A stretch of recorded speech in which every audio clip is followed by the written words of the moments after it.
Hi, I'm Richard. And I'm Christy. And welcome back to our YouTube channel, Fulfill. The Game of Life. Today we are continuing our Game of Life series and give you a unique spin on debt. If you're like us and you don't want to work until you're 67 or older, and you dream of a carefree life, we believe that debt is the #1 crusher of that dream. As we mentioned in a previous video, debt is ridiculously easy to acquire in America. From the moment you turn 18, you can get personal debt, personal credit cards, and student debt practically without trying. As a matter of fact, with store promotions like if you want to open this credit card and we'll give you an additional 30% off your purchase, which who doesn't want to save more money, they will even incentivize you to open a debt account. With debt so easily acquired, it should come as no surprise that the average American household has over $250,000 in debt. In 2016, the average American household had $260,000 of debt. Now, to be clear, the article was a little bit particular with its wording, and it said, for the people who, quote, have debt, this is how much debt they have. So these numbers don't really have the people who are out of debt. So let's break down the debt of the average American. There is some good news. Of the $260,000, about $170,000 of that debt is on a home, which is an asset. As we mentioned, owning assets are the way to achieve early retirement, but the other three major categories, they're not typically used to purchase assets. The other major sources of debt are auto loans, coming in about $27,000. Student loans, now #2 nationally at around $48,000, and the dreaded credit card debt at a crippling $16,000. Yeah, that is a lot of debt for the average American. Yes, and in true Game of Life fashion, we are going to ask and answer a question based on this information that we hope makes you think differently. And we hope that it motivates you to make smarter decisions. So here we go. How much of your life is paid to interest? How much of your actual work week goes to paying interest on loans? Said bluntly, how much of your life is owned by the bank? Yeah, that's a harsh way to say it, but that's the reality. How much of your breath and your energy and your work week is actually owned to the bank or owed to the bank? So, in order to answer that question, we got to make a couple of assumptions. So what we're going to do is we're going to put the assumption of interest rates on these types of loans. And for the credit card, we're going to assume 15%. For the auto loan, we're going to assume 5%. Student loans, 5%. And mortgage, your mortgage at 5% as well. Those are round numbers. And yeah, today they're better in some cases, but credit cards are typically worse than 15%. But the point will be clear just using those numbers. Right. If you apply these interest rates to the average level of debt, you will pay about $1,200 per month in interest alone. Now think about this. $1,200 that you work for every single month only pays for the privilege to borrow money. Let's say that you and your spouse both make $20 an hour, so you make basically $40 per hour during the week. And over a 40-hour week, if you take out about 20% for taxes and insurance, you're actually going to bring home somewhere around $1,280 per week. So you earn $1,200 per week, and your monthly interest is $1,200. So if you think about it, the money that you earn your entire first week of every month goes to pay for interest on debt.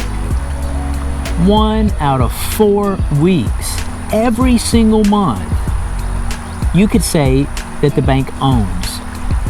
25% of your life is owned by the bank. That is 13 weeks a year you work for the bank, and 91 days a year you work for the bank. Yes, that bank essentially owns 25% of the output of the U.S. working population. Now let me say that again. For the effect and for the importance, so you hear this really clearly, for the average American, the bank owns 25% of your after-tax income. Of course, many people make more money than that, and many have much more debt than the average. So where are you at on the scale? How much of your life is owned by the bank? I've had a couple of viewers say to me, let's get to the meat and bones. What would you do first on your path to retire early? And the answer is this. You look at your debt and your income and you figure out how much of your week goes to paying the bank. Basically for the money that you borrowed, which is, essentially your neighbor's money that they deposited, if that doesn't bother you a little bit. Then you use that number to motivate yourself to pay off your debt as quickly as you can. You need to control your spending habits and pay off your debt. That's the first step to really getting things in control. If you're lucky enough and you've already paid it off, great. We'll get to that situation later.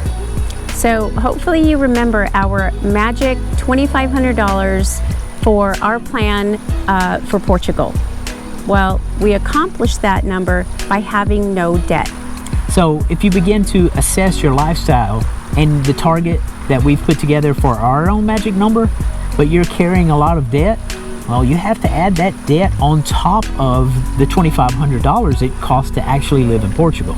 Right, so if you can live your target lifestyle for about $2,500, but you're carrying $1,000 per month in debt, you now have to find $3,500 per month in passive income. So look, you're getting the idea here.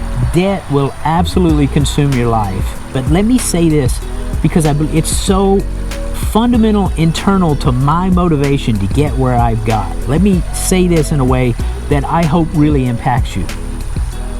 If you lived with a similar amount of debt over a 40-year lifespan, a working lifespan, so if you're 50-something and you've maintained a 25% debt compared to your income, you gave 10 years to the banks. You literally worked for the bank for 10 years to maintain your debt obligation because you got the privilege of borrowing money. And I'm not sure about you, but I know that thought motivates me like crazy.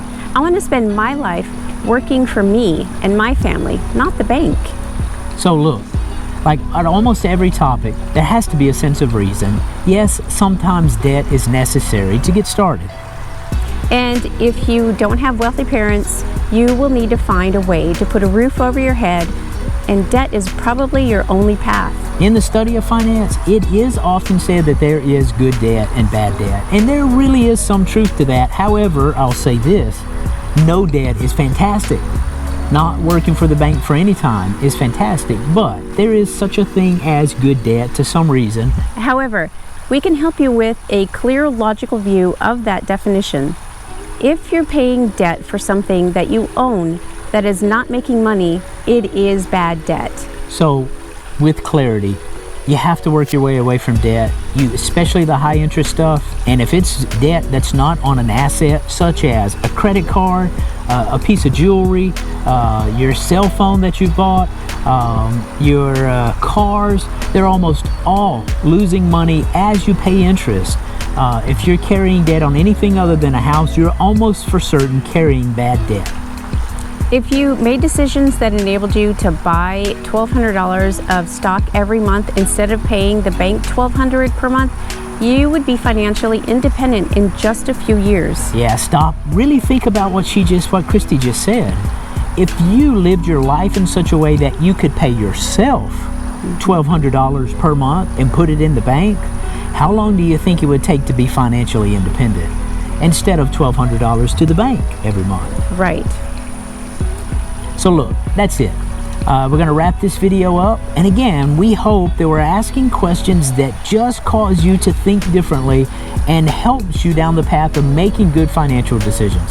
If you like this video, give us a thumbs up and go ahead and click that subscribe button. We're logging off for now.